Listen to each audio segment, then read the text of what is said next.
सुप्रसिद्ध तबलावादक झाकीर हुसैन यांचं निधन झालं। त्यांच्या निधनाने संपूर्ण संगीतसृष्टीवर शोककळा पसरली आहे। झाकीर हुसैन यांच्यासोबत अनेक कलाकारांनीही काम केलं होतं। असेच एक कलावंत म्हणजे आदित्य कल्याणपूर। झाकीर हुसैन यांचा सहवास आदित्य यांना 40 वर्ष लाभला। सुप्रसिद्ध जाहिरात वाह ताजमध्ये झाकीर हुसैन यांच्यासोबत दिसणारा लहान मुलगा म्हणजे आदित्य कल्याणपूर। यावेळी आदित्य यांनी झाकीर हुसैन यांच्या आठवणींना उजाळा दिलाय। काही लोकांचं आयुष्य ना ते कधी संपत नाही असंच आहे आणि तेच आयुष्य झाकीर भाईंचं होतं। आपण आता होतं असं म्हणतो तरी ते आहेत असं सगळ्यांनाच वाटतंय।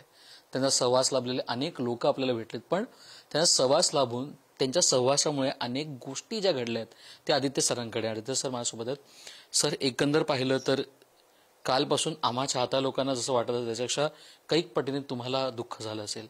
जेव्हा तुम्हाला ही गोष्ट कळली काय भावना होती तुमची? सगळ्यांना माझा नमस्कार। आणि मला ॲक्च्युली अजून ते प्रोसेस झालेलं नाही आहे की ते नाही आहेत, कारण मला तसं कधीच वाटणार नाही। कारण दरवेळेला मी तबल्याकडे जरी बघितलं किंवा मी रियाजाला बसलो किंवा वाजवलं आज उद्या कधीही, मला ते नेहमीच आठवतील।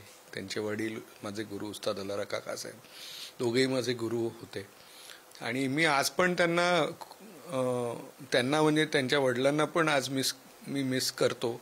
कारण तबला बघितला आणि वाजवला की हे दोघंच म्हणजे ते तबल्यातले देव होते, गॉड इन ह्युमन फॉर्म।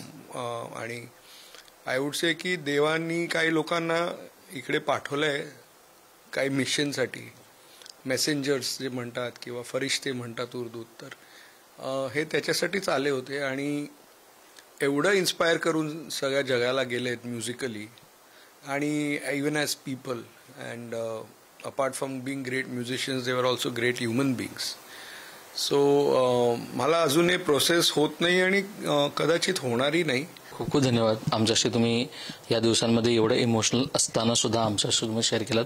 आणि जसं प्रेक्षक मी सांगितलं की अनेक गोष्टी असतात, त्या गोष्टी कधी आपल्या आयुष्यातून जात नाही। जसं आपण सूर्य आपल्या आयुष्यात जात नाही, चंद्र जात नाही, लता दीदींसारखं झाकीर भाईंचं पण जे असणं आहे ते कधीच जाणार नाही। बघा, श्रेया सावंत, पुढारी न्यूज, मुंबई।